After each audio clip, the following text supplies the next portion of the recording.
This is Mogobe Nuggets of Wisdom podcast. We enthuse, we energize, we inspire, and we empower entrepreneurs and entrepreneurs of all stripes in BW and beyond. Hello and welcome to yet another exciting, super exciting episode of Mogobe Nuggets of Wisdom podcast. Your host, Mompoloki Lerumo Mogobe. I'm so looking forward to this one. I know I say this a lot, but hey, you're going to love it. We're going to talk about sexual health. We're going to talk about health in general. We're going to talk about medicine on a broader scale. And because I have one of the foremost specialists in these areas in Botswana, Dr. Thusang Gure. But he's going to introduce himself in greater detail in a moment. But before he comes on, please listen to me. Strike that notification bell. Please strike that subscribe button. We need your subscription. I've made a shocking discovery that 2/3 of you guys, 2/3, imagine, just watch and you don't press the subscription button and you watch over and over again. Please, it helps us more than you could ever imagine in terms of the algorithms, in terms of getting out there, in terms of being able to reach more people, and in terms of us being able to make it worthwhile, even monetarily. Yes, I'm shameless. Even monetarily, for us to be able to make a little bit of money, we need your support. Just subscribe. My guest is Thusang Gure. Dr. Gure, can you please just give them a short elevator pitch about yourself, including your CV? Yes, sir. Thank you so much. It's an honor for me to be here, Mogobe. I've always looked on from the outside, from a distance, and admired the work that you have done here. Yes. I don't take it for granted to be in such a massive platform. Thank you. Yes. My name is Thusang Gure. I am a medical profession, general practitioner. I did my studies at University of the West Indies in Trinidad and Tobago. I did my 2 degrees there. I have a degree in medical sciences. I also have an MBBS degree, which is a bachelor's degree in medicine, as well as a bachelor's degree in surgery. I currently am a founder of Gure Medical Center. We operate from Pakalani in Acacia Mall. We're a general practitioner clinic, which means we see people from as young as a few hours old to old age. We host a whole lot of services, and we operate every day from 8 a.m. until 6 p.m. in the night. We also have other products which we have ventured into as the Dr. Gure products. We started off, I think, around in 2018 with the fragrance called Letlapa. We also have now going hard on cosmetics, where we have the amazing Dr. Gure Seasalts soap, which is amazing for skin, and a whole lot of people who are, it's working for them and they're having great feedback.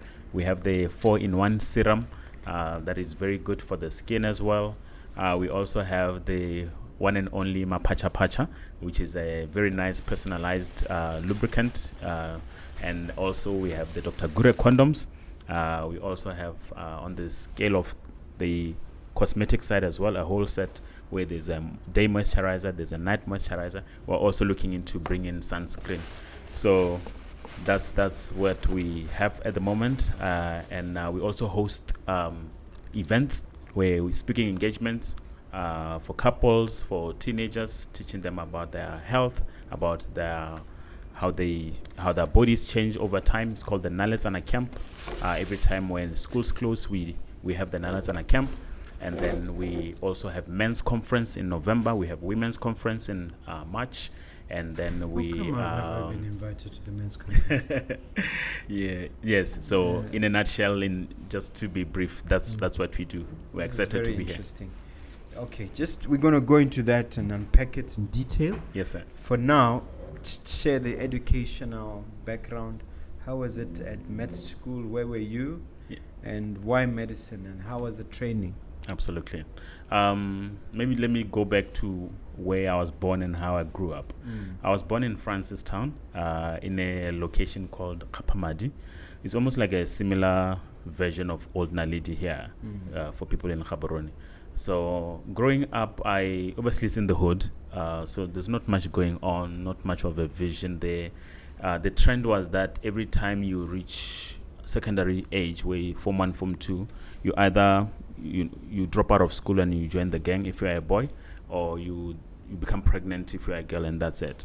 But for some reason, I almost always had that I could be more than this, and I usually was always considered to be the odd one out, where everybody else will be going a certain way, and then I would just want to read, I would just want to study, and I didn't know I was going to be a doctor then, but I was like, no, but I don't think I like the way things are, as I see my forerunners who had gone in and dropped out of school and say, no, I don't think I like the life you're living, where you wake up and then you go to the shabin and you play to music, and then there's a fight later, and then you are bruised and you are bleeding. Those are the kind of environments that I had to endure growing up. But then as I grow older, I realized that my grades were not that bad. I went to Aerodrome Primary School. I had very good teachers there. But as I was growing, when I was in Standard 6, there was something tragic that happened. I lost my mother to breast cancer. Oh, sorry. And then what happened was that at that age, my grades started to drop.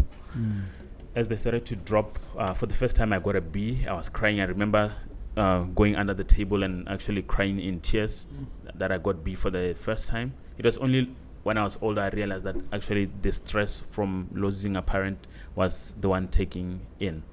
So you sort of not you were discussing it or suppressing it. Yes, somehow. Absolutely. So, but it came out in the grade. It came out in the grade. I didn't know how to process the pain, etc. And I bounced back. I think Standard 7, I got an A, and then obviously then I got admitted into junior secondary in a junior school called Stalokosi. But then now my grandmother was now our caretaker. So, and then I tried my best. I realized that growing up we would get obviously food rations from government, because there was no yes, my aunts were there, but the groceries that you needed every day were not always there. So, and then you'd get food rations from the local store through the local council and the social workers. I remember obviously was it a destitute program of some kind? Yes, it was orphanage program. Yes, but then as I grew up, and obviously in that program, you get to see that you get a bit of stigma and a bit of how other students maybe at school those kind of narratives you have to kind of deal with, and but then that's when I kind of realized that I need to somehow do something for myself, where I need to grow up quickly and be able to man up and know that there's no turning back, there's no plan B. So I need to, it needs to work. There's no any other way. Yes, sir. And then the training, I'm interested in the decision to do medicine. Yes. What prompted that? Yes, very good. So now, having now seen my mom passed on because of the breast cancer, I didn't know much then, but I knew that it was breast cancer. I remembered how she looked on her last days. I remember how helpless we were, how clueless I was about things. Was she on chemo? No, she refused chemo. That's the other thing, which I felt it was maybe because of lack of knowledge. She refused surgery, she refused chemo. And I felt like, you know what, if I knew that, you can actually, depending on the stage, if it gets caught, you can intervene. But then I realized that it was because of lack of knowledge. And then I then said, you know what, maybe I could save someone. Maybe I could change someone's life. And that's when I think the call of being a doctor. I had always wanted to help. I think maybe it's because of my name. My great-grandmother gave me the name. I was supposed to have been called Thusang. That was the initial name. Thusang. But then I think my grandmother changed it, said, no, Ubizwa Thusang. So even growing up, I've always prided myself in helping. Like I literally enjoy it and I love it, and it's something that if we were to meet even people who had grown up with me, they're like, oh no, he actually helped you. As bright as I was, I would take time to, even for the students who were not so smart or so bright, I'd actually help them for free and say, no, let's do this, let's go together.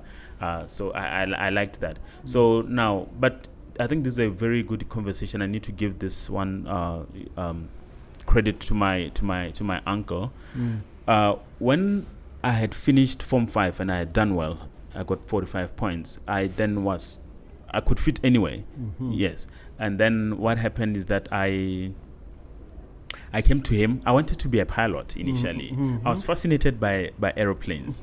I was like, how on earth is this huge machine able to float all the way up, the physics behind it, etc. But then he asked me a question. He was like, but a pilot being is good, but how are you going to be able to monetize your skills when you grow older as a pilot? I was like, okay, maybe not. So then that initial edge for being a doctor was then rebirthed to say, okay, you know what, now it's reignited. I think I remember going to the Super Hall. We had come in for sponsorships. I filled in all the forms with this South African aviation school and everything. But just to hand over everything was the last step that I didn't do. Yeah, you couldn't bring yourself. I could be with Botswana at the Emirates right now. Yeah, but then I don't regret being a doctor. I believe that exactly where I'm supposed to be. I love it to bits. I love being with clients, etc. Did you do your training? So I did my training in the initial training. We started in UB, so I had to do a 2-year program of pre-med, where BSc? A BSc pre-med, yes. But with BSc, sometimes you drop one of the sciences, but with pre-med, you have to do all the sciences. Very hectic program. Is literally there to eliminate and take the cream of the cream. So when you are able to come out of it, they always say, one of the professors would say that if you are able to make it from UB curriculum and how things are done, you can make it in any university. So I did 2 years of BSc in University of Botswana, and then I transferred out to University of the West Indies in Trinidad and Tobago. This is 2009. Okay, yes, that's good. And how was it in Trinidad? Oh, Trinidad was... I love that island. I've been there twice. Trinidad was amazing. It's literally the hub of the Caribbean. I remember landing into Port of Spain. One thing that was visible, because I think we landed in the night, it was very bright and you could see all the lights, etc. But the air was very thick. The humidity was... I was like, oh my goodness, is this how we're going to be living? Yeah, so it was very... impactful, thick, yeah. So we landed at night, but then in early morning, as I woke up, I was like, oh my goodness. So when I woke up, for the first time in my life, I could see like a pool of water that I'd never seen before.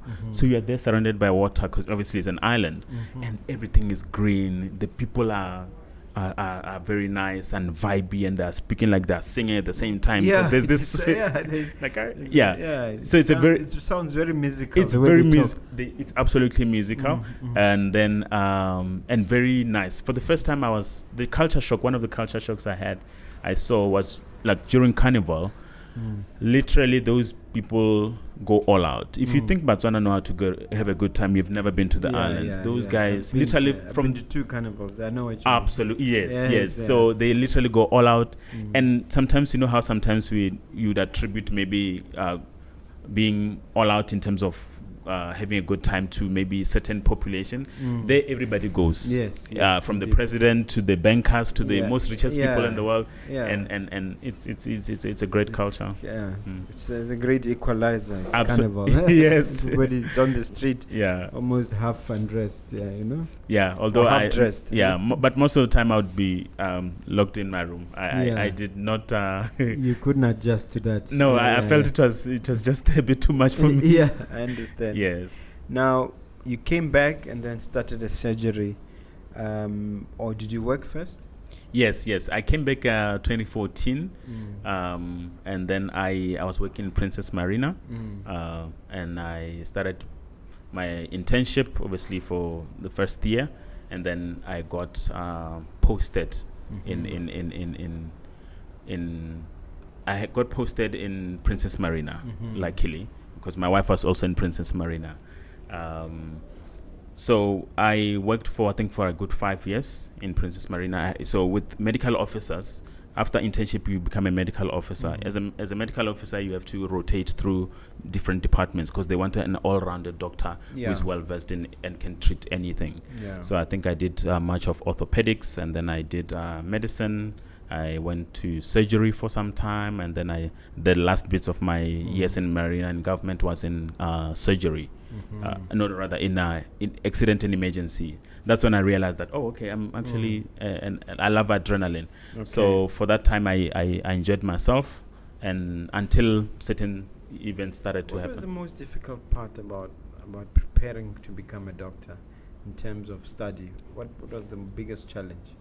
The biggest challenge in medicine is the amount of work you need to consume, the amount of information you need to put into your head, the amount of terminologies you need to be memorizing, because when you go for your viva or the oral interviews, the professors want you to be on point, and you can't go anytime you become jittery, they feel like you're not confident enough. And that's the other thing, you need to be confident and assertive because when someone comes to you, they need to believe that you can help them. That's very important. And then if you are not sure and a little bit, then you really need to know your stuff. So you need to know your stuff. You need to do your research, and you have to be up to date with information, journals, etc. So it was a lot of information. So a lot of reading and study. Absolutely, a lot of reading. I know lawyers, you do a lot of reading as well. Pretty much. Yeah. But one of my professors used to say that we load you so much with information on purpose because we want you to sit down, because you're gonna be doing much of your work sitting down if you are to be a general practitioner. But it was like a screening tool as well, because if you played around too much in medical school, you probably would not finish the material. They calculate that for you to cover this material, you should have set at least 10-15 hours consuming it. So it's a nice plan. No, that's good. Now, how long were you in Marina, and when did you start your surgery? I was in Marina from 2014 up until 2019. Okay. Yes, so we started our surgery in late 2018. I think I put in my resignation around October 2018, and then 2019 we launched. What was the impetus? What was the trigger that made you decide, look, I want my own thing now? Okay, I think there were two main triggers. One of the first main trigger was stability for me. As I was in Marina, after 2 years, every medical officer gets a promotion, and usually with government you get a promotion on transfer. I'm going to ask you to show your hands, doctor. Okay, yes. So we can really understand. Yes. I'm a very visual person. Yeah. So every 2 years you get a promotion, and then the first promotion I got was to go to RACOPS. Yes. I knew there was RACOPS, but I've never seen it before. So I go on Google Maps and I'm searching RACOPS. I'm like, what? Where is this place? It's a long journey. And that time my wife was pregnant. So then I wrote the director of health services to say, hey, you know what? I don't think I can take this promotion right now. My wife is pregnant, and I don't think it's wise that I be away from my family, because I've always been a big fan of family. And then they refused. They're like, no, you have to go. And then I wrote another letter. Now, above the director, I think I was now, okay, can I maybe talk to the permanent secretary? Then they also said no. For the second time, they were like, no, you are wasting our time. You need to go and report. Go now. And then I didn't budge. I was like, no, for me, it doesn't sit well for my family to be apart, because I'm a big fan of family, and I think it might impact me and our lives and what we want to achieve. So the third time, I asked for a meeting. I think by then, okay, I can't say their names, but yeah, by then the permanent secretary, and then we went in. Now, one thing that I think that helped me then was that I was very involved. Meaning, in 2017, I was involved with the Botswana National Sports Council. I was there as a volunteer as a team doctor for much of the sport codes. I would do boxing, I would do athletics, and then when 2017 the World Cup for under 17 came, I was the team doctor then. So in trying to put some strength to my argument, I used that to say, hey, you know what? I was actually with I was also the team doctor for Township Rollers. So now I asked Mr. Degiji, hey, can't we get these people to revert their promotion? Yes. So now we had a what do you call a meeting, and then they revoked it. They said, okay, fine, you know what? We can hear you. Go to Marina. Yeah, and then I came to Marina. But then I realized that every 2 years I'm going to have to deal with this. And I was like, okay. What alternatives are out there? What the alternatives are out there. And then I remember I bought a stamp for myself. And then... With your name. With my name on it. And then, so anytime I would see clients in accident and emergency, I'll put the stamp, Dr. Gure. They were like, oh, actually, this is nice. Are you going on private practice? I was like, no. Eventually, I was like, oh, actually, I could give this a go, Yeah, because then the amount of service that I was giving to the people. Also, I love our government and everything's great, but I think I got also frustrated with maybe the way things were being run. I had bosses there, and then I felt like things could be different, and I was like, you know what, maybe if I try something, let's see how it goes. Yeah. Did you ever specialize or consider specializing? I have considered specializing. As a general practitioner, my advantage is that I don't need a referral to see clients, which means I see walk-ins. Yes. And then I thought about it. I was like, you know what? If I'm a general practitioner, then if I'm able to do a job well done, and the voice of people can actually know that, okay, there's a good doctor there, and they can refer one another. But if I specialize, then I have to sit in my office and hope a general practitioner somewhere refers me. But then I was like, much of my journey of specialization got disrupted by what you see right there. So did this start before you left Marina, or? No, it started after. So what happened was that during COVID, we started to be more on social media. Yes, as to how maybe people got to know us. We started to be more on social media, and then I was invited for an interview at Duma FM. This other doctor of mine, he was now in the UK. He's called Dr. Dima. He actually runs his own clinic now. He was like, hey, he had a show in Duma FM. And then he was like, hey, I have this show. I have to fly to see my family in the UK. Are you able to chip in? I was like, oh, but I've never been on radio before. What am I going to say? And what topic am I going to choose? So I'm like, okay, yeah, bro, I think there's an opportunity. I can do it. So then I was like, okay, what topic can I choose? I talked about erectile dysfunction. Yeah, that's how then I got the whole, publicity of saying, oh, this guy talks about sex. And now I think it was the way I was speaking about it. How did you approach it that particular first time when you're on radio? How did you approach the issue of ED? The ED, I approached it as a topic that is affecting a lot of families. I didn't look at it as something that affects men. It affects families, because if the man is affected, it means his mood is affected. The wife is not happy. The children also can get a bit of lashing, because they sense the tension, etc. So it was the way I brought it down and started to explain things and even bring solutions that then people are like, oh, okay, so we don't have to struggle with this thing. There are solutions out there that we can use, etc. And then now people started to come to the clinic, and then now things started to blow up, and we eventually. How widespread a problem is it? ED? It's very, very common. Much of it is due to mental health, and most men, obviously, because they're not very we never admit that they don't open up. We don't open up. We never admit that we have we're struggling with stress or anything. It's like we always take it on. But eventually then it becomes too much, and then it starts to manifest in our bodies. And one of the ways would be because for a man, when the stress goes high, the testosterone goes low. Because remember, the testosterone is the fuel of a man. So he needs to be literally up and about and doing things, etc., for him to be able to be the best version of himself. But then once he now tones down or the stress becomes too much, then everything just collapses and nothing can rise up. So, how many times you appeared on the show as a presenter on behalf of your friend?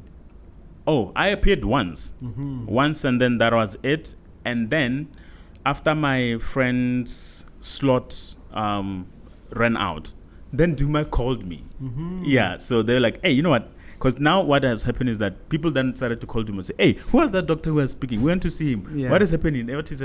Then I think we had a show, Let's Monsosa. I don't know if you know him. Yeah, I know him. Yes, he does. He's a very good presenter. I know him well. He's currently doing Masaseli on RB1.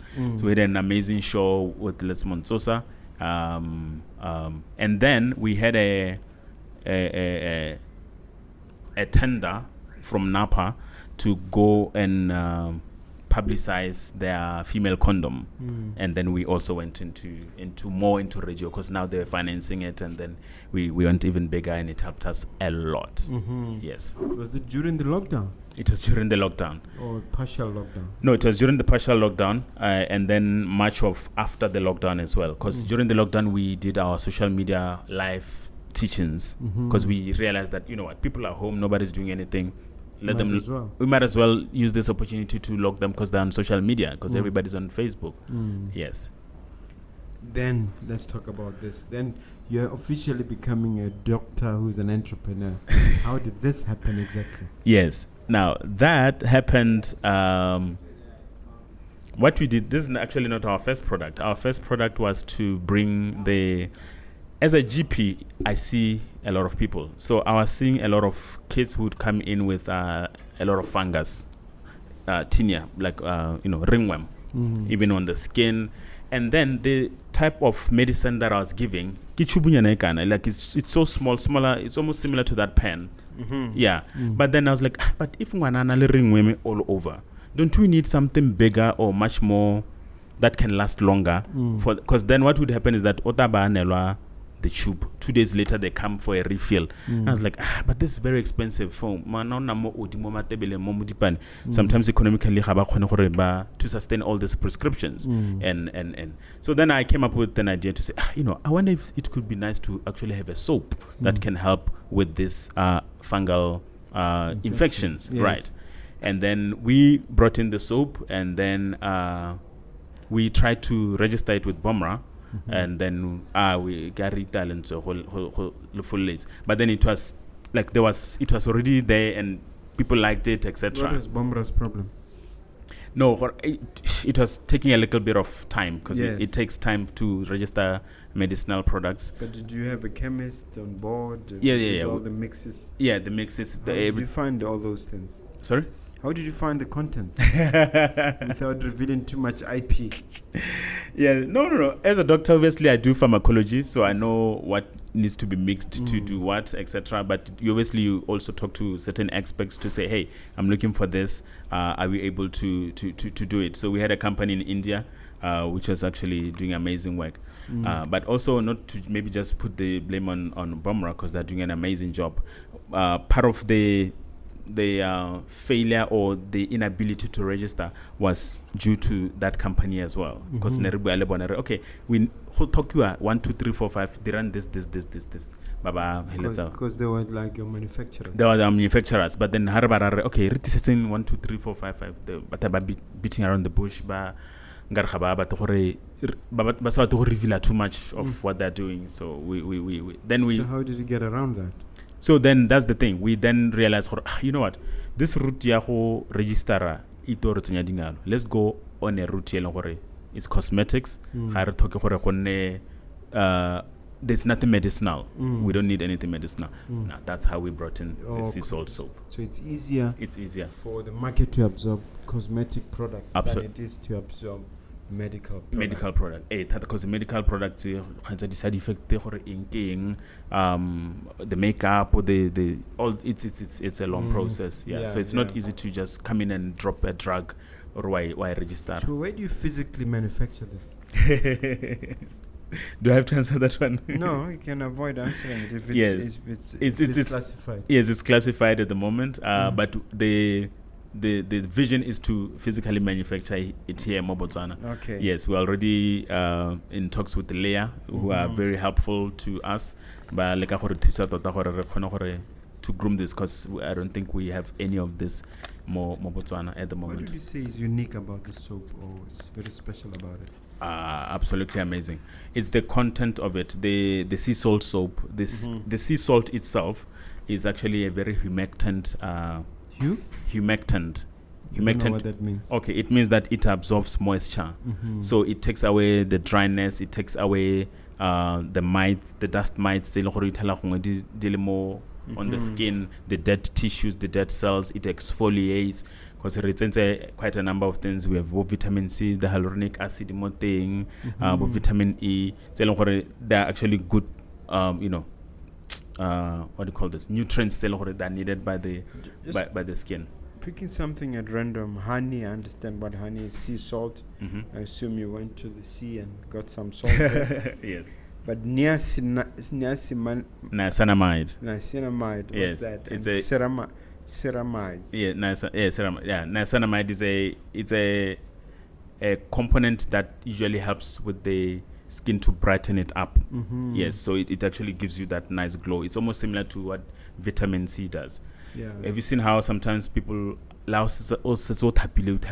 still kind of dull and you are not able to glow the way you are supposed to? There's a tendency these days to gravitate towards organic things. So absolutely. Is this organic? Yes, it's organic. How can you convince me that it is?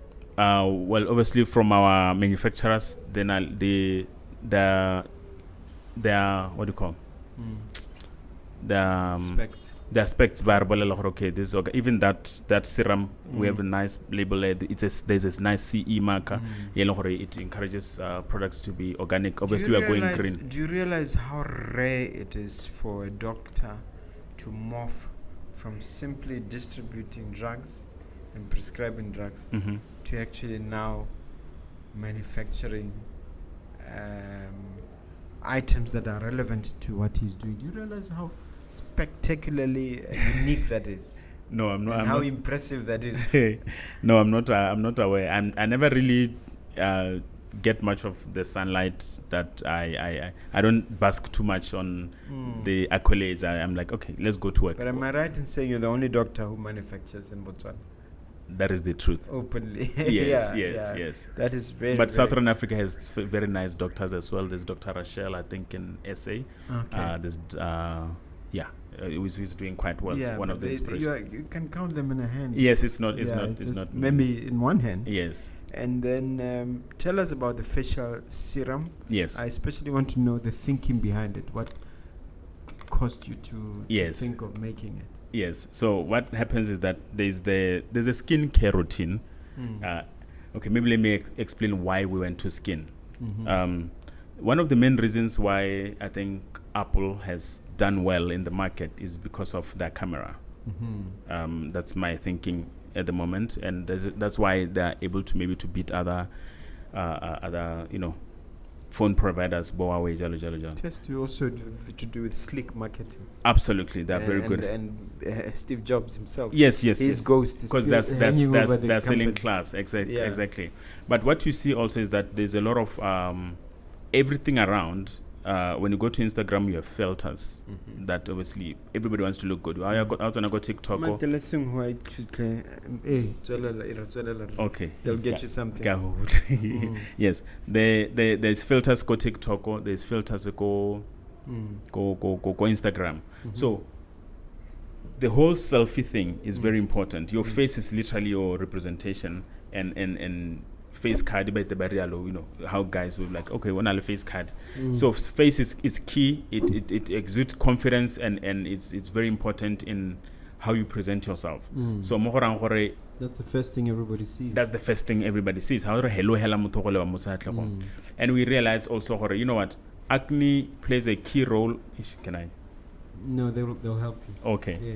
Acne plays a key role in how the emotion of someone. If you have met someone who is struggling with acne vulgaris, you'll realize, you know, it takes away their confidence, it takes away their self-esteem, it literally shatters them. I had even clients who even maintained wearing masks to hide off their acne scars because of just the shame. My face is not okay. Some who spend a lot of money on makeup, buy plaster mocha makeup or thicky. So now that's how we came up with that, to say no, it's a problem that is all rounded and it affects everyone. So we need to be able to address it. So now I was talking about skincare. Skincare, what needs to happen is that you need to have a cleanser or a soap, which in our case it's the sea salt soap. Then how has Agason? Agree you are washing on So which means part of scrubbing your face on some of the nutrients that's how now the serum comes in. So we restore them. We restore them niacinamide for brightening, the hyaluronic acid for hydrating, and then vitamin C is an anti-aging, anti-wrinkles, very good for mature ladies, and then vitamin E is anti-acne. And then from there you have to do the day cream with hyaluronic acid. Which is that one? This one? No, the other one. This one. That's the one. Yes. Which acid? Hyaluronic acid. Yes, it's very good for the skin. It gives the skin its toughness and it helps it to hydrate well.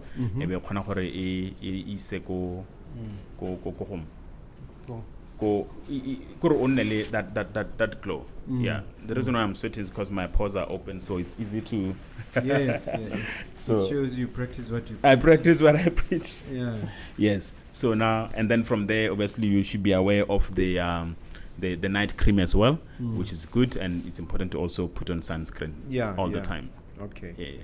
Now I'm going to ask you about your successes and triumphs, but I want to also talk about your challenges, setbacks, and failures. Are there one or two that you want to share?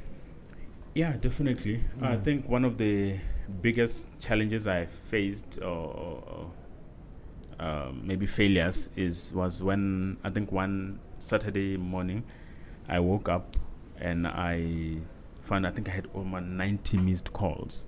I'm like, 190? What is happening? Then my wife comes in and she's in tears. What is going on? What is everything okay? I'm like, no, your face is on. You are trending. I'm trending. So what had happened is that the Voice had written something about me, and then my face. To what effect? I wouldn't say defamation per se, but it was fabricated because they didn't get any word from me. What they did is that there was someone who reached out, but I never commented because I asked my legal team, hey, how do I respond to this? And then I never commented. They reached out to say?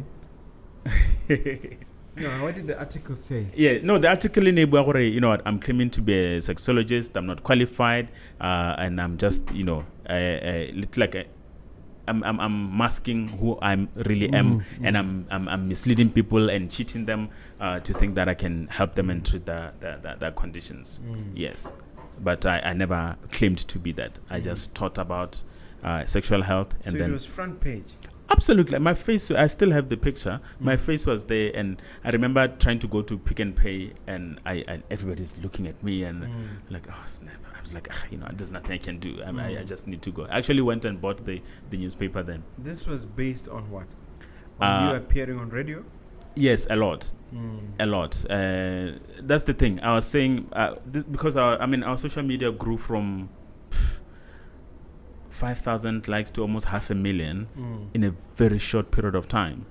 So we now literally, I don't know if. So were you what is it? Were you streaming while you're on radio? Yes, we were streaming. Oh, so you're both on radio but also on Facebook. Absolutely, that's how. Yeah. So we became literally the name in every family. When you say Dr. Gure, everybody would know whom you are talking about. Yeah. Yes. So, and then obviously, then, the voice came in and said, no, this guy is just an imposter. He's not who he thinks he is. Da da da da da. Yeah. So that was and then now to see how that affected my family was I felt that I don't know, I could have done better. I could have avoided it somehow. But obviously, as a man, you always take responsibility and you want to. So how did you confront it?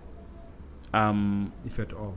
I literally obviously looked for legal advice, and then we obviously approached because what we found was that what we found that is that feel free. What we found was that prior to that, like I think maybe a week earlier, I had been called by one of the officials from Ministry of Health, and then they had said there's been a complaint about your teachings. We are not sure if you are teaching the right things. Da da da da da. And there was no specific complaint. It was just general rumblings. Yes, it was general rumblings as to say, okay, who is this guy? Why is he? Because that's what I'm saying. I'm thinking it was not so much the content, because every content is I would just write the source to say, okay, this is from WHO website, or this is from Prime Health, or this is from any guidelines that I would be using. It was more of who is he, because I was making shockwaves that people probably had never seen. Also, I was talking about around 2020? 2019. 2019, yes. Okay. Also, what was happening was that the topic of the matter, or the subject of the matter, was sexual health, which I was touching a lot of. Because now if you are talking about ED and then someone knows that, it's like I was exposing things that had never been a conversation, and all of a sudden conversations were being held at home to say, can't last 3 minutes. I saw Dr. Gure. Then obviously maybe matata or someone was embarrassed. Yes, absolutely. Yeah. So then after you've explained, or no, I'm just going by the book, I haven't done anything wrong. Yeah, then everything was fine. I was back to my practice. We seeing patients, and everything was okay. Yeah, but that was the lowest. Big one, yeah. Yeah. Anything else? Yeah, there was another one. Yeah. Some could argue that that's not so bad for it exposes you to more people. There was another scandal. There was a time we brought in a should I call it a vaginal pill, a vaginal capsule? Yes, and to where you brought it where? No, we talked about it. Yeah, we brought. Like, we actually brought it as one of our products, and we wanted to put it into the market. Yes, and literally all the ladies in town were up raw, and they were absolutely excited to say, hey, we want that thing, What is it supposed to do? Okay, this this capsule was supposed to help with the primary health of the vagina. Yes, you know how you have GynaGuard, which helps with the pH. I don't know. You don't. Okay, yes, there's something like that. Yes, women know. Okay, so maybe just a brief on the cycle of the woman. A woman has a monthly cycle, and for 1 to 5 days, day 1, day 5, they obviously go on a period, and after that there's certain discharge that comes that is brownish, sometimes with foul smelling. Now, because of the drop in estrogen, they can have change in pH, and then that can come on with foul smelling. So then we were bringing solution to say, hey, you know what, you don't need to be running around and struggling with this, because a lot of them do come and they say, hey, you know what, I don't like the way I'm smelling down there. My man is trying to go down, but hey, he's he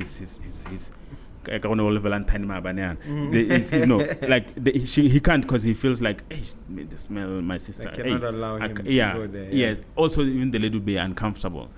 So we were try to bring solutions of that, and then also there was I think one of the things that caused a bit of an uproar was how from the manufacturers, they were saying that it can also help with the restoring the tightness of the woman's private part. Yeah. Yes, because of how That's a very bold claim. very, very bold. They back it up. They backed it up. I remember when BHPC wrote me a letter to say, hey, you know what, we are seeing these claims. Can you back it up? I sent them files of documents this big.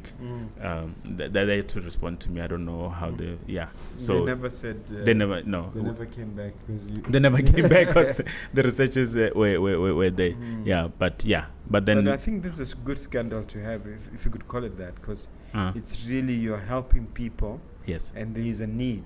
Am I right? Absolutely. There is massive need, and even in our inboxes on our social media, we always have ladies who, especially postpartum or after they give birth, they're like, I don't feel the same anymore. Because remember, there's an element of episiotomy as well, where you actually do an incision and cut to increase the wideness of the birth canal as the baby comes out. I mean, I had a client the other day. She said she gave birth to naturally. Her baby was 4.5 kg. She's like, how do your midwives agree for you to birth naturally a baby of 4.5 kg? But then obviously is this sort of similar to a C-section? Not really, but yes, in terms of the incision being made, but the incision is on the birth canal, like on the vaginal orifice. Yes. So tabo katala on the side, and then the baby comes out, and then obo morok. So most ladies tell her, I feel a little bit like I'm queefing a lot. You know about queefing? Okay, queefing is when during sexual intercourse, especially when you maybe hitting it from behind, there can be a sound as if I don't know. I'm trying to be discreet with my words. As if someone is farting or vaginal farting. Yeah. Yes. Okay. So I think farting people will understand. Okay, yes, vaginal farting is called queefing. So but I complain because now what happens is that if now maybe the girth is not the biggest, or maybe the vaginal canal is a little bit relaxed, then there's more air going in than that loud sound. So they ask for those, and they always complain. But I don't think we are yet ready to discuss those issues. I realized then that maybe let's just one step at a time. Hasn't time done its job for people to open up to talking about this more? I don't think our society is ready, because we have diagnoses like vaginal prolapse, uterine prolapse. This way the pelvic floor muscles become so weak that everything comes out. That's the gynecologist will tell you that. But I don't think we want to. It's almost, I think, in a way, there's a feeling of maybe you are trying to shame the women, which is absolutely far from how we want it to be portrayed. But I think with what we have done, we have broken the ice in terms of let's have conversation about sexual health. Any other nitty-gritties going forward, I think maybe let's just one step at a time. Let's not overwhelm, because our culture, remember, in Alekhanya Tombot, where you and there's an element here where you can't just speak about certain things, especially so I understand that, obviously. So one step at a time. I think eventually at some point we will address it, because when you look around in terms of medicine, the amount of therapy, even amount of money and technology that has been put into to restore the aesthetic side of, in terms of the intimacy side of things, it's a lot. The laser therapies, the vaginal rejuvenation therapies, and Now, I want to understand your setup at the surgery at Gure Medical Center. Right. Do you have like a mini, I won't say a factory, but a mini distribution center for these? Or is that separate business altogether? Yes. We are housed in Pakalani Acacia Mall. The clinic, I think we are sitting on... I walked into this place. I was like, this is massive. Thanks. This is the dream. Yes, I think a little over 150 square meters. So we just have, we are housing one of the labs there. We have a drip room. We have two consultations rooms. We have obviously all the other rooms, procedure rooms, etc., for minor surgeries, etc. But then we have a warehouse where we have those products. Yes. From where you distribute. From where we distribute them from, and then part of our staff have offices within the clinic themselves. Okay. Yes, obviously, because in terms of rentals, we don't want to be too expensive. Yeah. Tell me about this product, the Klapa. That's actually the first product we ever had. This was the thought was brought about during COVID. So during COVID, what we saw was that the statistics were such that I think we were the second highest country with rape cases in Botswana in the world. Shocking. Per capita. Yeah, and then the GBV cases went sky high, and then there was a lot of abuse against women. So now I sat in my office and I was like, you know what?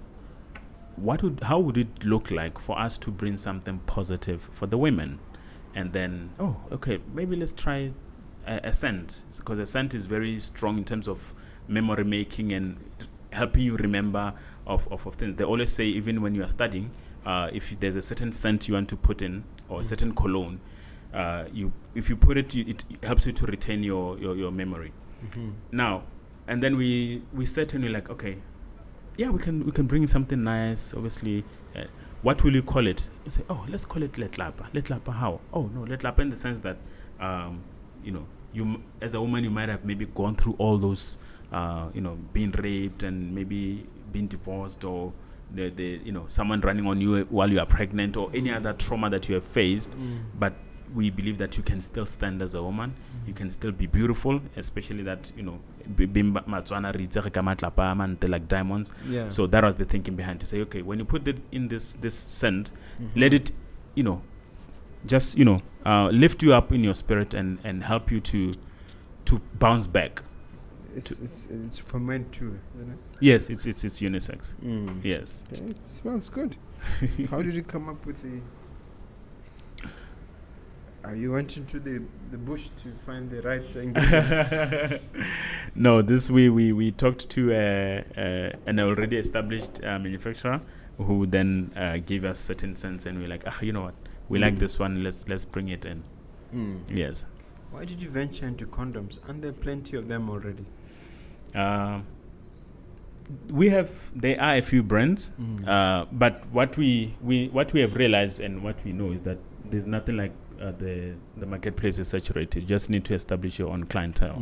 Yeah. So having seen what we had done and the teachings that we have put out, we wanted now to transform that into something concrete and a product. That's how now we thought about it. So when you go and speak somewhere, you bring your product. Absolutely. Also, and people tend to buy it that way. That is the truth. But more than that, we are literally right now sitting on 170 pharmacies Botswana wide.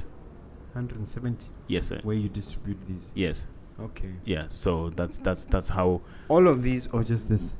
Everything there. Oh, okay. Except the cologne. Okay. Yes, sir. This is great. Yeah. And what did you say is special about this condom? That one. That is heads and shoulders above the rest. This is the ultra thin. Yes. The ultra thin it's super thin. We literally talked to our manufacturer to give us something almost nothing, where you feel like whenever during the act days you are protected, but you feel like you are not. I won't use the word, but there's a word for it. Starts with a B. Yes. Okay. That's how we then went into that. And then the other ones, which we saw that they were not in the market, we have the nice one, it's all 3-in-1. It's dotted innerly, the tentacles nyana to help with the ladies, and then it is also ripped. This one? No, that one is Mapacha Pacha. Yeah, the famous Mapacha Pacha. What makes it famous? It's a very good product, Mogobe. Yeah, I'm not saying this because of Kiame, but it's just out there. What is it, Mapacha Pacha? I think of the swamps or the... Absolutely, the gushing. Yeah. Yes, that is the truth. When you read Proverbs chapter 5, verse 15, it talks about a man, let every man drink from his cistern or from his own well. Yes. This is talking about sexual intimacy. So that's and fidelity. Yes. No, don't drink don't put out your water to your neighbors or people in the streets. Yeah. You understand? So we brought this product. This was from Stick to your wife, in other words, and your husband. Absolutely. Stick to your wife, your husband, your partner. And then, but what we realized, okay, the sexual health side is great, but a lot of ladies struggle. Sometimes they go through dryness. Depending on their cycle, the month in the cycle, they can struggle with dryness. Ladies who are on oral contraception, they can struggle with dryness. Ladies who are on Acnitane. Acnitane is a product or a pill that ladies use, especially for skin is smooth. I think obviously because and then ladies who are on antihistamines, they dry out all the glands. Things like chemotherapy dries out everything. Sukiri, dry. So we brought that to as an. Doesn't Nathan also play a role? Menopause. Absolutely. Sorry, I actually almost forgot the main one, menopause. And that's where most problems come, where you've been married for 20, 30 years, and then is because sometimes we tell her there's pain, there's not much teaching on what is happening to the body. Estrogen has dropped down, everything has gone haywire, the thinning of the vaginal walls, so nothing is nice anymore. But then we was like, we need to restore that so that and then we brought in Mapacha Pacha, which is an amazing product that many couples can use. What goes into this product? It's very, very nice. It's water-based lubricant. It's water-based, and then obviously we can't give out in terms of the chemical remixer in yes, because then that's how it sets everything apart. I'm telling you, Mogobe, for people who haven't tried it yet, how guys are comparably what is already in the market. What sort of feedback have you been getting on your Facebook page about Mapacha Pacha? They love it. They love it. At an event, Valentine's, and then but it looked like my staff mixed up certain things and yes, meaning they hadn't brought it. Yes, they hadn't brought it. They brought something else. They brought something else. We're like, no, but we want to Mapacha Patch. And you made sure they go back to get it. Absolutely. Yeah. Yes. Okay. So it's a nice product that we used as an alternative to help the marriages, the relationships for this kind of collapse, because usually nothing flows if there's not enough lubrication. Tell me about your events. What inspired them, and how do they function? Our events started from the consultation room. Literally everything that you do starts from the consultation room. That's why many people would sometimes ask me, how na di branch or even too grown, why are you not expanding? This was our expansion. All the revenues. I wrote, you're going to grow exponentially. Yes. So that was our expansion, and obviously to mitigate risk, like a spread into maybe a similar but different field. And also I think I was looking at passive income, because right now I had to pay a doctor to be in my space at my clinic, which means if I'm not in, or if I close the clinic, there's no income. But I don't want to live like that. I love my job and two bits, etc. But sometimes I want time out, and I want to be with my family. I want to do other things. So how often do you have these events, and normally how's the schedule looking like in terms of where can we expect more? Yes. So what happens is that in November we have men's conference. In March we usually have International Women's Month. We have women's conference, and then end of April we have the Naletsana teen camp. So how can I our motto? Let's start with the women's one first. Yes. Your motto, yes. Let me say the motto and break it down. Yeah. Our motto is Ritisa Malapa. So we are all about families. That's why there's something for women, there's something for the teenagers and the kids, there's something for the men. Yes, so that's how we strategize it. So for the women, we talk women's health, we talk women empowerment, we talk women's reproductive health, especially because that's our main area. We obviously bring someone in who can do about finances. They'll come and talk about their businesses, etc. In any other field, can help the women to be the better version of themselves. So we are very excited about that. And then for Naletsana Camp, this one is for teenagers. Every every school holidays, bana who are between the ages of 10 to 16, we're going to teach them about how their bodies change. Because we had a lot of inquiry about parents who were like, hey, we don't know how to talk to our kids about these things. They're on social media, they're seeing things more TikTok, but we want them to have a good foundation of what is out there. Yeah. And then that's where we come in. We bring in child psychologists, we bring in financiers. I mean, we partnered with... These events are attended by entire families? The entire families. But really segregated as per time, because November. Okay. Last year we had an amazing time. We partnered with Thusang Gure, one of the attorneys. Yes, and then we went to his farm, and then we were able to have a nice, relaxed atmosphere. Because what we saw with men is that Habarati too formal settings. You need to, and then we were able to have a nice hotla settings. Also, Malwahape, we partnered with Debswana, where we had in a nice hotla setting, and then it's absolutely amazing, and we are very excited. We love our speaking engagement. I'd love to be invited to the next one.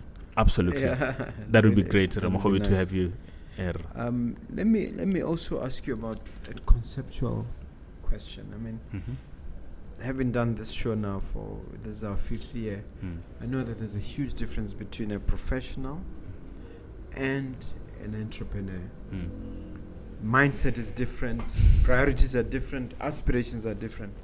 But talking to you, it sounds as if you found a nice blend. And I can't tell where the entrepreneur starts and where the professional stops.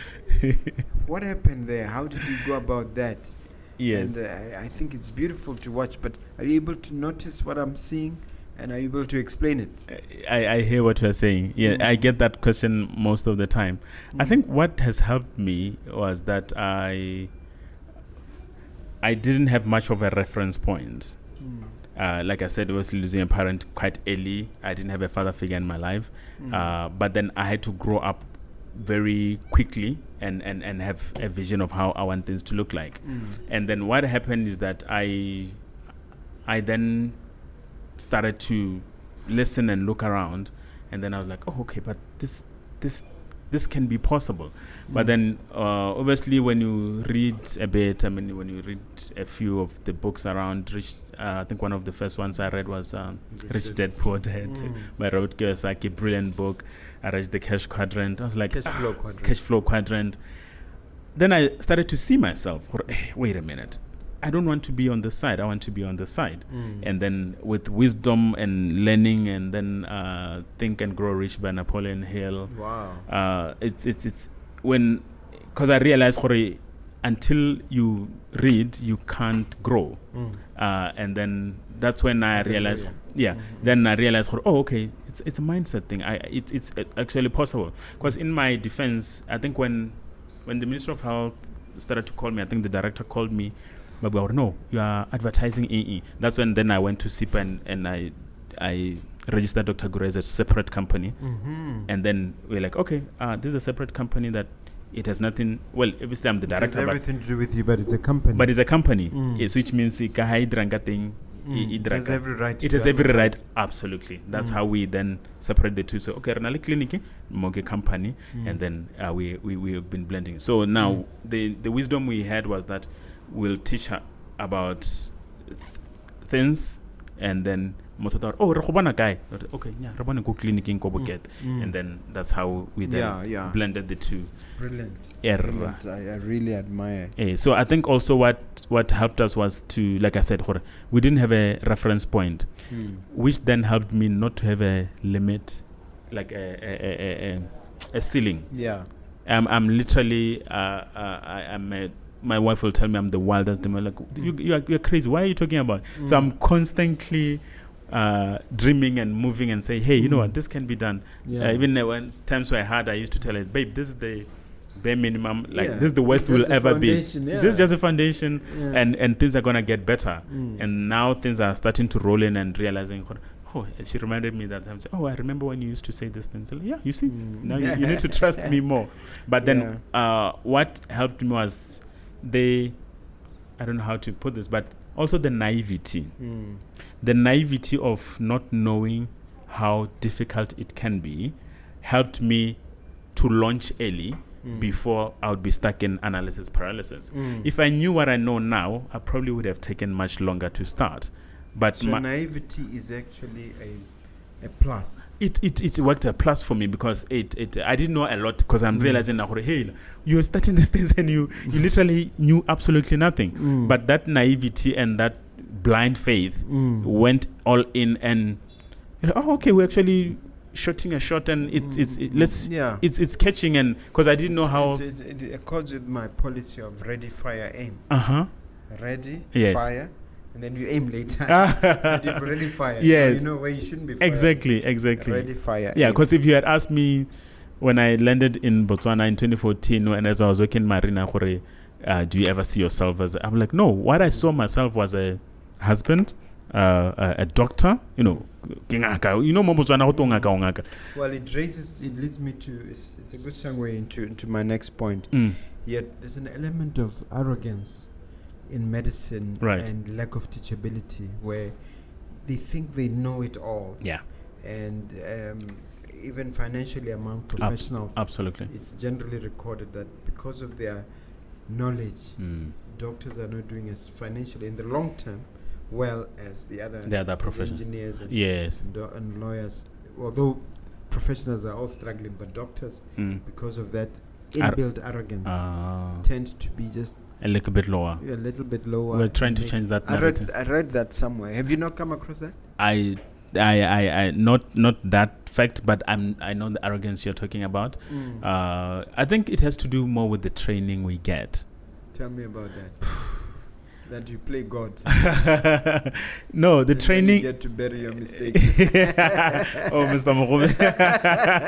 That's a good one. Yeah. No, the training we get is very robust. You get to literally dissociate from society for a season.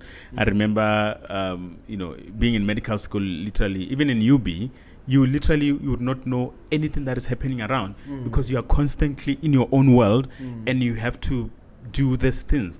But then from the professors we had, they're very hard on us. They literally would embarrass you and tell you that you are nothing, to put in some grit on you so that anytime you lose a patient, you don't collapse. Grit, wink, wink, absolutely, guys. Absolutely. Wink, wink, nuggets of grit. Yeah, they put in some grit onto you because they believe that, you know what, if you don't have this, then you're not going to be able to survive. So the amount of training, the robustness, it almost feels like military in a way. Because remember, if you now lose a patient and then you lose one patient and you have 100 others to save. If you're going to sit and sob, and this is not to say we're not empathetic or anything, we sympathize with the family when you counsel them, but you can't dwell there. You are saying, I need to move and I need to save others. I know I used to struggle with this, especially when I was in the NICU area. This is the neonatal ICU. So you have these babies who are born maybe at 20 weeks, 30 weeks. They are literally transparent and you can see all their veins, etc. And then maybe sometimes they're having problems with breathing, and then you have to put on a CPAP and all these things, and sometimes you have to put in a cannula. I used Whatever a cannula is. It's an IV set, like an intravenous way of putting in medicine into the veins. Yes. Right. So now I used to, become uncomfortable because I'll be there and trying to put in a cannula, and then the baby's almost trying to scream. They can't even voice out because they're so tiny and so small. But the doctor will be like, my senior doctor then, who was supervising me, will like, Gure, you need to be able to help this baby. I'm like, but I'm causing them pain. I'm like, no, you're not causing them pain. You're actually saving them. Literally, that changed my life and changed my mind to say, no, you're actually helping and saving them. But in terms of the arrogance, you have to administer pain to do so. Absolutely. It's like taking medicine sometimes. It can be disgusting, but it's going to help you to heal. Yes. I was saying, in terms of maybe the confidence, it's visually that it's a field that you need to be sure of what you are doing, because if you make mistakes, someone dies. So it's not so much arrogance, because the ladies at this local banks, I remember one lady when as a first graduate, I think Lerumo 11,000 or something. So I was asking for a loan. And then like, ungaka, ew. like so ulibile pay slip ana warongaka ew. Yeah. So you could tell her that didn't rub you the right way. Yeah. No, it didn't. I was like, oh, okay, so bata basa oh ska wana jinga kanya na basa ma kasoro bana le mad. You understand? And then obviously you get that experience. Yeah. All right. Now we talk about sexual health quite a lot. Any thoughts of specializing in that, or maybe hiring a sexologist in your practice who specializes in that? How do you want to approach it going forward? Absolutely. I think the dream is obviously on the cards to finish my program of bachelor's in sexology and go even further and become like a master. My vision is to, because I feel like this is, that's a whole field on its own. It's absolutely a whole field of its own, and it's great that I'm also part and a member of World Sexual Health. It's almost like the WHO of sexual health. Also the Southern African Sexual Health Association. It's great that we are also part of that, and they do trainings. We do trainings all the time, and then the goal is to eventually be like the highest in that field locally, of course, and to be able to help people, because I'm all about trying to help people, because I don't think we have sex therapists here. But I mean, just yesterday I had a couple who came in who are struggling to be intimate, and this is the story of Mogobe. Very, very sad. So what has happened is that this lady, when she was 18, she got raped by a neighbor. And then when she was 19, she also got raped. Okay, actually, she got raped first by a police officer. Oh, no. And then when she was 19, she got raped by a neighbor, an older gentleman who was his father's age. And then she conceived a baby. Now, she's now in her mid-30s. She's married. She's a Christian. But she cannot give herself to her husband. You understand? Now, when you listen not to the... totally. Sorry? Girl, not entirely. No, not at all. She just sits there like a starfish. Literally, every time the husband amotswara, akanya the men bane amotswara and forcing her into her. You understand? Yes. Because that's a trauma that is stuck there, and she needs to heal. But when you look around, you tell her, sorry, we are well equipped in terms of sex therapy and being able to drill out all that trauma. And the psychologists are doing quite well, the trauma counselors, etc. But there's a specific area where sex plays in our life. If that thing, once that thing is taken away, that's why we want to, that's why we've been teaching the way we're teaching, and trying to highlight to people to say, hey, you know what, if you need help, you can get help. You don't need to struggle alone, because this is a key area. That's why divorces are high. I mean, I had a chat with one lawyer. One of the causes is high divorce rates is conjugal rights. Okay, the third person, and it has to do with this very key area. Sexual health. I understand. Before you conclude, I said I'll ask about your successes and triumphs. Any major successes and triumphs? You can talk about your patients, you can talk about your clients in the manufacturing arena. I think without mentioning names. I think my success has been to grow the medical clinic, but grow it in a different way, in the sense of having our products out there. I remember when we first brought in the first product, we went and we knocked into doors, Mogobe. We knocked and knocked and knocked and knocked and knocked and knocked. Literally, we've been everywhere, and nobody. The response was negative. The question is, who are you? Who are you? Who is this guy? What is it? Have you sold anything? Where's the track record?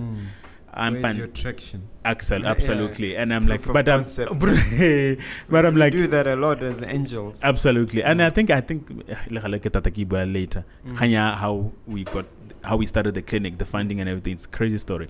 Anyway, so now being able to have our products now in 170 pharmacies countrywide, and also looking to expand into other markets. So what was the shift? When did the tide turn, and how did it happen? Absolutely. There's this gentleman who is a CEO, one of the distributors around.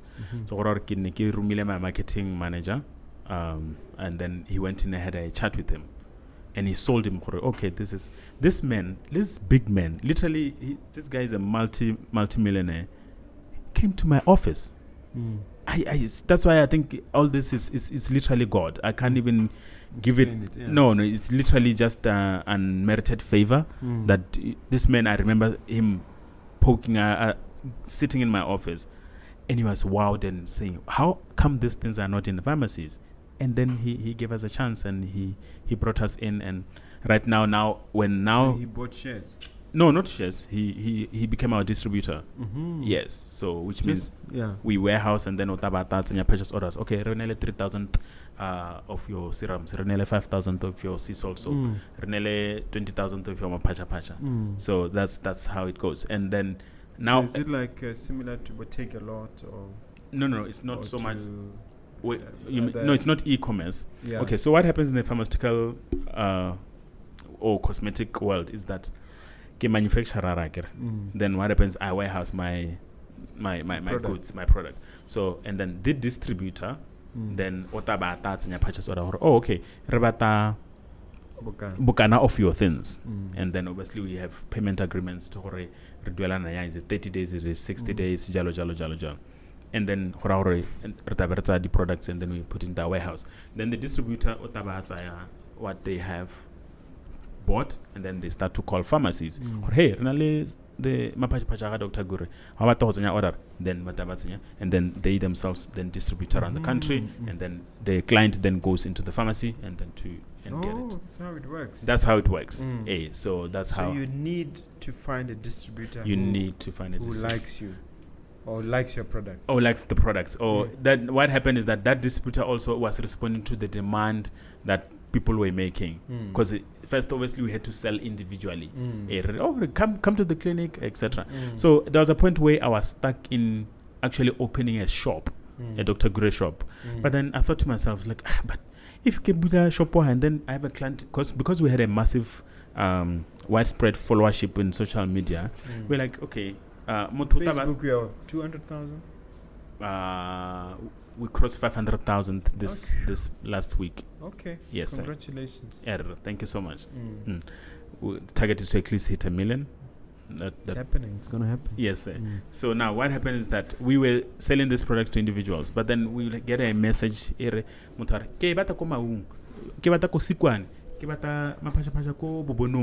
understand?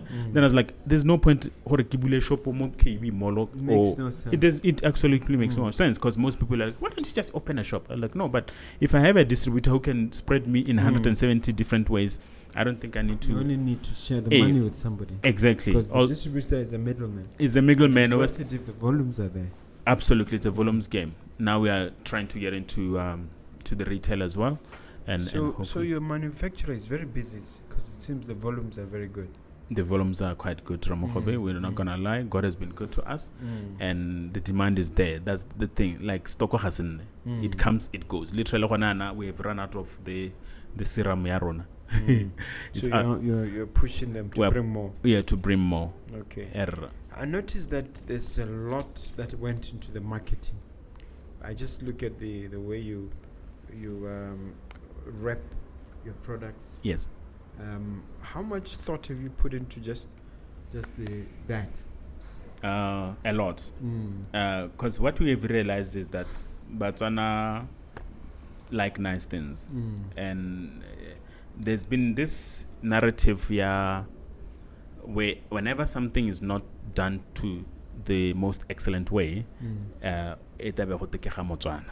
yes. So we wanted to change that to say, no, we want to do excellent. We want to be at the top. Rather, how to product that represent the Luana, you are adding value to you could in like a souvenir. I mean, after using that bottle, it's going to be difficult for you to throw it away because of how it looks and how nice it looks. Even the way we wrap our soap and branding it in really nice. So you pay a lot of attention to that. Absolutely. And I'd like to give a shout out to one of our graphic designers. I think you should invite him to this podcast one of these days. Mogobe. He's top. For the first time, I'd worked with graphic designers before the concepts in that man. He's talented. He's up there. Wow. That he's the one who's behind big all this. Shout out to you, sir. Yeah, big shout out to Refileno. And it's absolutely amazing. The amount of talent that is here in Botswana is immense. I agree with that. I've seen them sitting on that chair just like today. I'm wowed. Now let's talk prospects 10, 20, 30 years down the line. Tell us what the future looks like. What does the crystal ball say in terms of brand Dr. Gure? This brand is going far, Mogobe. I see us having at least 50 to 100 different products in the pharmaceutical world. We want to take over. We want to be the biggest pharmaceutical and cosmetic range in Africa. 1.3 billion people. We believe that we start here in Africa and then we can go to the rest of the world. Yeah. Because home is home. So we start at home. And we want to be. So in terms of other countries, what's going on? Is it any traction there? Yes, with one of our distributors, they have traction in South Africa. We've been in talks with them where they have a sister company that is distributing there, and we are hoping that we will be able to at least pitch in the market with other agents who are showing interest from outside.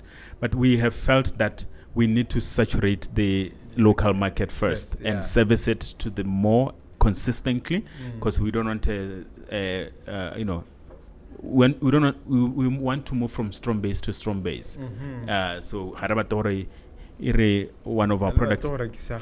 No, exactly. That's what we don't want. We don't want to be selling things that I don't. We want to close the cycle such that at any given time, at any given pharmacy, all our products should always consistently be on the shelf. So I guess what I'm asking you is just be audacious. Give us a picture of what will exist. Are we talking factories? Are we talking buildings? Are we what does the future hold 20, 30 years for this brand? Absolutely. I think we see a lot of factories. We'll see a lot of locally manufactured products. There's none of these are manufactured here at the moment. As it is, but that's the goal, to have mapacha factory ko Mogobe, have a sea salt sea salt soap factory ko Francis Town, and this would be great for job creation as well for our local youngsters. I mean, I saw the results from Tirimaloba. It was devastating. So it's very so now we are saying, where are they going? And as the Dr. Gure brand, we want to be able to employ such and be able to give back to them. We are proud to be, at least right now, I think we have around between 20 to 25 staff members. Yes. There are locals, there are Botswana, they are young, and we know it's gonna get bigger. I mean, I'm so excited about this book because as I started reading it in the lobby, I was like, my word, you're gonna love it. Yes, definitely. So that's where we want to bring in the shameless plug. Buy the book, only $3.99. Yes. Just call my PA. Absolutely. Please, we need to get this, guys. This is top class, and I mean, you have footprints all over. Shout out to my co-author Said Mdala as well. Absolutely. He assisted a lot in putting my story down on paper. Yes. I was telling him what happened, and then he would just help me with the wording. So he did a great job as well. That's amazing. Yeah. Maybe I can always engage them maybe in 10 years so that I can write my story too. You will. You're doing well. You're doing very well. Thank you, sir. So now that's the goal. We want to be everywhere. We want the Dr. Gure. For pregnant women, let me know, maybe not say too much, but it's already out there. The concept is already out there. The sanitary pads. This famous one, it's called the Dr. White. I don't even know who Dr. White is. Okay, but if you talk to anyone, they'll tell you, "Hey, it's Dr. White." So in my head, I'm like, no, it should be Dr. Gure, because you can see him. So that's the vision to be. This is a product which is not difficult to make. No, we are actually right now It's not. That's the thing. I think the secret is to be in and know where what is found, and then the ball is rolling, and you are able to realize sort of what there's a whole different world out there that you can have access to, and you can bring things in. Literally, the brands tse re lwang le tsone ka di condom tse e leng gore you'll be shocked because we are literally in the same factory. Just the packaging that's different. Exactly, the brand. Yes. Because I understand. And then that's the vision to be everywhere. Okay. How to mo pharmacy and to be able to service our people and bring them quality products. That's the thing. Quality is as a but quality proper, because Botswana deserve great things. They also have to have a strong voice coming out from here to say, hey, 4 in 1 year, we're talking about wisdom and we're talking about grit. Say something on that subject. Before I ask you to talk to the viewer on grit and wisdom, you have a question for me? Yes, Ramo. Yes. I think this massive building, it's huge. How did you break the ceiling and think of this? Yeah, I will decline from answering that question because the answer is right here. It's right inside there. And it's explained in minute detail. What I want you to be doing next time we meet is to say, okay, elaborate on this. Yes, right now, absolutely. I don't want to spoil the story for you. It's all here. There's a whole chapter on this building. On this building itself. Yeah. Thank you, Dr. Gure. Something on grit and wisdom as we wrap up? Yes. Word of encouragement? Absolutely. In my context, wisdom is the application of knowledge, being able to deal with the emotional and physical aspects of life and being able to balance it all out. So it's very important to make sure that you get knowledge, but then you apply it. Because some people, especially maybe youngsters, they could pride themselves and say, you know what, I've read this, but how much of it have you applied? Because up until you apply it, then you can't really term it wisdom. But one of the most important things in terms of getting wisdom is the fear of God. Being able to recognize the supreme being and realize that Jesus is at the top of the food chain, and then you are just the manager. When you look at the parable of the talents, you realize that 5 talents was given to one, 2 talents was given to the other, 1 talent was given. So one thing standard about the talents, they were all given from someone. So in whatever we do, wherever we find ourselves, whatever talent we have, we should realize that it is given, and it is given for the purpose of servicing other people. The purpose that is inside of you is for it to service other people. If what you are doing is not influential in a way that it positively affects people, then maybe we should reconsider. There's no vision or no goal that serves itself. Anything that you do should serve other people. So go out there and do what you can do. Even have grit in the sense that there is no success without failure. Failure is part of the journey to success. When you look at the story of Joseph, he had a dream, had a goal, but he thought that it was about him. That's why he was proud and he was saying, hey, you're going to worship me, etc. But then as he grew and realized that, I was thrown into the pit, he had a isolated time to rethink his thoughts and realize that the gift that is within me is to save other people, to save the rest of the nation. So even us, we need to realize that, yes, people will lie about you. Yes, things can be written about you. Yes, people will always have an opinion about you, but you need to have grit in order to overcome. It's part of the deal, it's part of the package. If you collapse, if you don't have grit, you're probably not going to make it. You're not going to be mentioned, and you're just going to, disappear into thin air, and you're not going to have a legacy. So you need to have a strong spinal cord. Rain falls on all of us. You choose to take an umbrella. You choose to take shelter somewhere, but rain will still fall. So just grow into this. It's part of life. Don't feel sorry for yourself. Don't overthink things, and just start yesterday. Don't start tomorrow. Start yesterday. don't overanalyze anything. Just start, make mistakes, grow as you go, and then you'll achieve your goals. Wonderful, beautiful stuff. Would you care to give them all your contacts, social media included? Yes, definitely. Our social media, on Facebook, we are called Dr. Gure, and then on Instagram, it's Ask Dr. Gure Official. On TikTok, it's Dr. Gure.